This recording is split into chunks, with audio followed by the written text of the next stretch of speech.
Quem nunca ouviu a expressão ficar roxo de raiva? Essa é uma metáfora para demonstrar como grandes estados emocionais podem se manifestar no nosso corpo como a irritação. E algo parecido é o que acontece com uma garotinha chamada May, que ao vivenciar grandes estados emocionais como a raiva ou a euforia, acaba se transformando em um panda vermelho. Oi pessoal, eu sou Franciele, psicóloga clínica, e no vídeo de hoje nós vamos falar sobre a regulação emocional através do filme Red, Crescer é uma Fera. A personagem principal desse filme é a May, uma adolescente de 13 anos que está passando por diversos conflitos comuns a essa fase da adolescência e também buscando pela busca da identidade dela. Eu sou Melanie e desde que eu fiz 13 anos, eu virei dona do meu nariz. Faço só o que eu quero, todos os dias sem exceção. A mãe de May sempre foi muito superprotetora e rígida com ela, ao passo que May enfrenta uma grande pressão no seu desempenho escolar, fazendo diversas atividades diferentes e tendo que ser a melhor aluna com as melhores notas. Em uma das situações superprotetoras da mãe de May, ela encontra diversos desenhos que a May fez dela com um garoto que ela gosta, e sem nem mesmo escutar a filha, ela vai logo tirar satisfação direto com aquele garoto.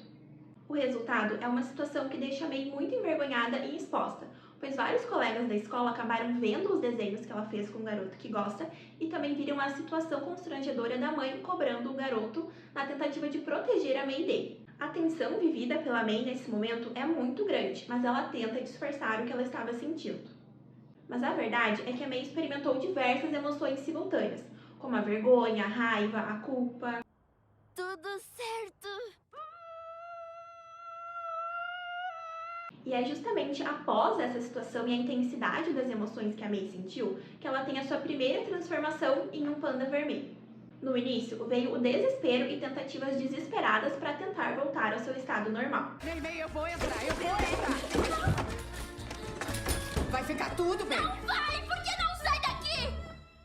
E só quando a May se dá conta de que ela precisa se acalmar, ou seja, se regular emocionalmente para voltar ao seu estado normal, é que ela consegue sair da transformação. Tô muito calma. Sei. Isso.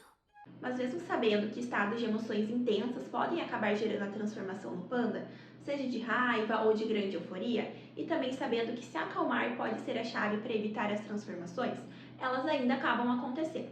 E isso acontece porque a May tenta controlar as suas emoções, reprimindo elas e tentando evitar senti-las. E quando falamos de emoções, tentar não senti-las é o mesmo que tentar nadar contra a maré. Tentar não sentir as emoções não faz elas desaparecerem.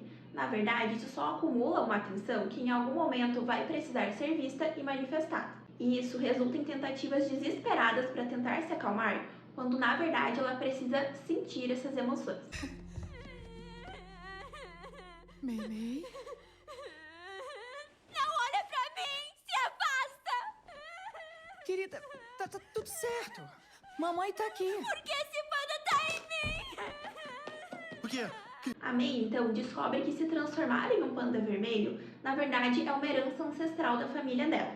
E também podemos entender a transformação no panda vermelho como uma metáfora para as emoções, especialmente nesse período da adolescência em que as dificuldades com as flutuações emocionais e também uma dificuldade para se regular acabam sendo comuns. No filme, um ritual realizado na noite de lua vermelha pode auxiliar a May a não se transformar mais no panda vermelho. Mas e na vida real, como será que a May poderia lidar com essa transformação no panda, ou seja, com as suas emoções intensas?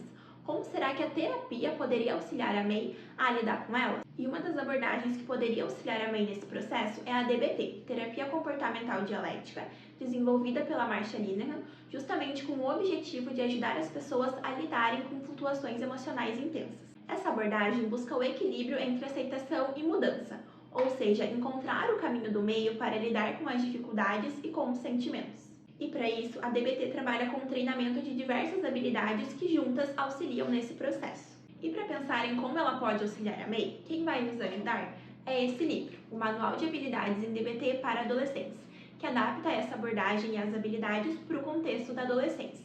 As habilidades que a May vai precisar trabalhar são 4. Habilidades de mindfulness, regulação emocional, tolerância ao mal-estar e efetividade interpessoal. Primeiro, vem o trabalho com as habilidades de mindfulness, que vai servir como base para as próximas habilidades.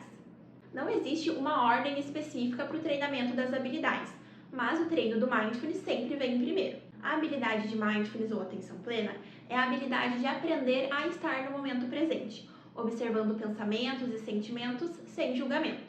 Essa habilidade vai auxiliar a May a perceber de antemão quando emoções como a raiva, a vergonha ou o entusiasmo estão crescendo antes dela virar o panda. E para isso precisamos fazer a psicoeducação dela sobre essa habilidade e também o treinamento de práticas de Mindfulness, como as práticas de respiração, observação das sensações corporais, para que ela consiga estar consciente dos estados emocionais quando ela estiver entrando neles. É estando consciente que ela vai conseguir identificar o que é emoção falando e o que é um estado mais racional, para aí sim conseguir encontrar o equilíbrio e o caminho do meio. Após o treino de atenção plena, poderíamos entrar como treinamento das habilidades de regulação emocional. E a regulação emocional nada mais é do que uma forma de enfrentamento ao vivenciar as emoções, nos auxiliando a viver elas de uma maneira equilibrada. Regular as emoções não significa não sentir elas. Todas as emoções são válidas e devemos senti-las. Mas a regulação vai nos ajudar a lidar melhor com emoções intensas, conseguindo ter ações mais assertivas do que prejudiciais a partir delas. É essa habilidade que vai auxiliar a May a identificar o que está por trás do panda. É raiva, é vergonha, é entusiasmo, é medo de decepcionar a mãe ou medo de não ter as amigas por perto. Então, ao invés de reprimir as emoções para tentar controlar o panda como a May estava fazendo, ou explodir quando não conseguia mais segurar as emoções, ela pode desenvolver estratégias que façam sentido para se acalmar. Uma delas também pode ser falar o que sente, já que a May é uma pessoa que guarda muitas coisas para ela. Ou também fazer atividades prazerosas que reduzam a intensidade das emoções e que também gerem o sentimento de bem-estar. Em determinado momento do filme, vemos uma estratégia utilizada por May, que é lembrar das amigas e do carinho delas para ajudar no seu controle emocional.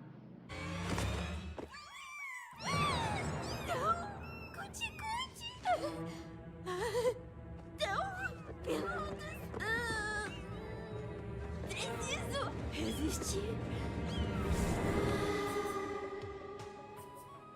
A gente te ama, amiga. A gente te ama, amiga. Com panda ou sem panda.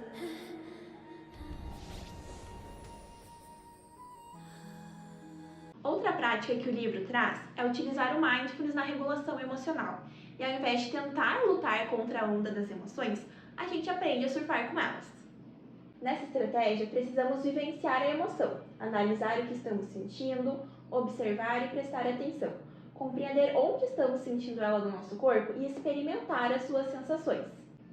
Mas com um lembrete de distância, nós não somos as nossas emoções. Não precisamos agir por influência delas, mas podemos sim sentir. E sempre lembrando de não julgar a emoção.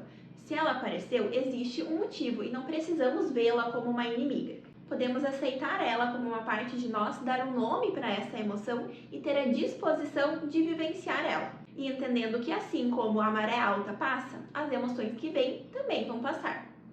E aprender a vivenciar e sentir as emoções é tão importante porque o comportamento de supressão e tentativas de evitar sentir elas é como se estivéssemos enchendo um potinho com as emoções que não queremos sentir agora.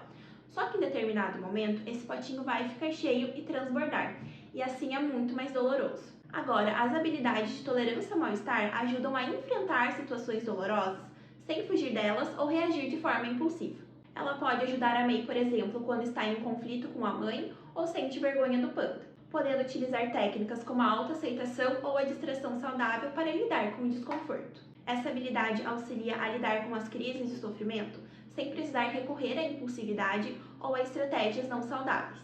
Em uma cena em que a May está na festa de um amigo, ela acaba se descontrolando e tendo um comportamento muito agressivo enquanto está transformada no panda. E nessas situações, a May vai precisar também utilizar as habilidades anteriores. Observar e perceber os sinais daquela emoção chegando, utilizar as habilidades de regulação emocional e tolerar o desconforto de algumas situações com aceitação. As habilidades de Mindfulness para observar e perceber os sinais da emoção chegando, e aí sim, utilizar as habilidades de regulação emocional e tolerar o desconforto de algumas situações com a estratégia de aceitação ou de distração, como sair do local, conversar com as amigas ou até mesmo escutar a música da sua banda favorita. E em alguns casos, pode até montar um kit de sobrevivência para situações de crise, com lembretes do que pode fazer para se acalmar. E na última habilidade, vamos trabalhar a efetividade interpessoal, que vai auxiliar a May a manter relacionamentos equilibrados, expressar as suas necessidades e também colocar limites quando necessário. Com essa habilidade, ela vai aprender a comunicar os seus limites com a mãe, afirmando quem ela é e sem perder a conexão familiar. E assim, ela vai aprender a se comunicar de maneira mais assertiva. A May muitas vezes não se impõe diante dos desejos da mãe para ela e guarda tudo, inclusive as suas emoções. Ser mais efetiva seria conseguir dar limites para a mãe, comunicando os seus desejos.